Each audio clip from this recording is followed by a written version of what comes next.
At the end of this primary contest, we will all stand united as Democrats against a common opponent.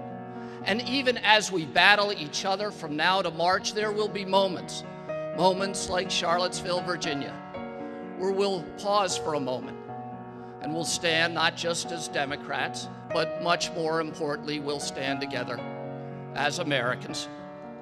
When President Abraham Lincoln was killed, Walt Whitman wrote a poem. It was called Captain, My Captain. It begins, "O Captain, my Captain, our fearful trip is done. The ship has weathered every wreck.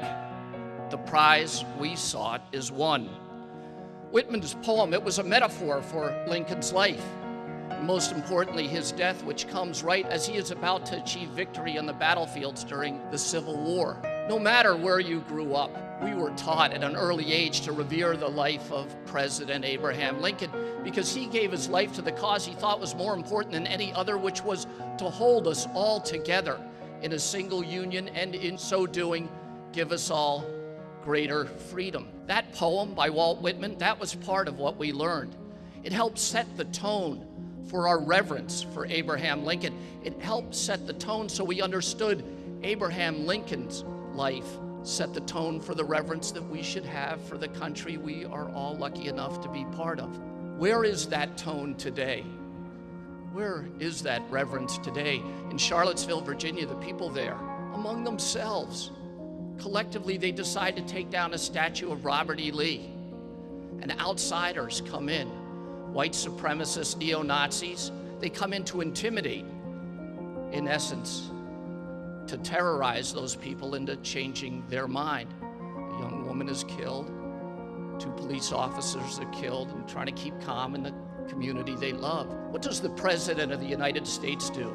Does he go there to provide comfort to the grieving families? No, he retreats to New York City to his condo atop Trump Tower, and he gives a press conference. He provides no comfort to those grieving families. Instead, he provides comfort and encouragement to the extremists the domestic terrorists in our country.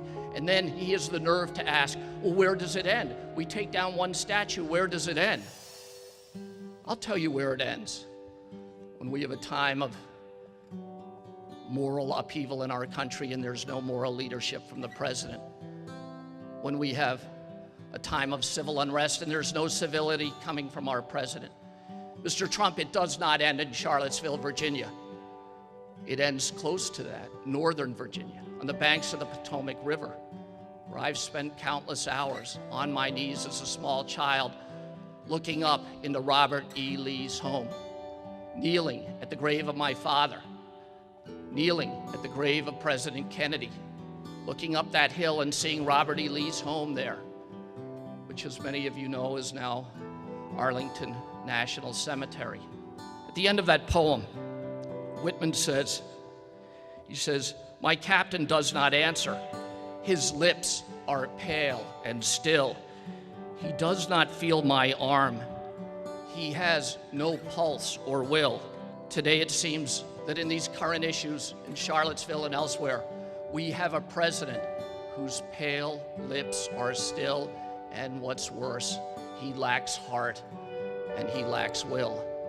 Today in this country, now, more than anything else, we need to feel the steady heartbeat of a heart filled with compassion and feel the will that makes that compassion the heart of our nation. Thank you all very much.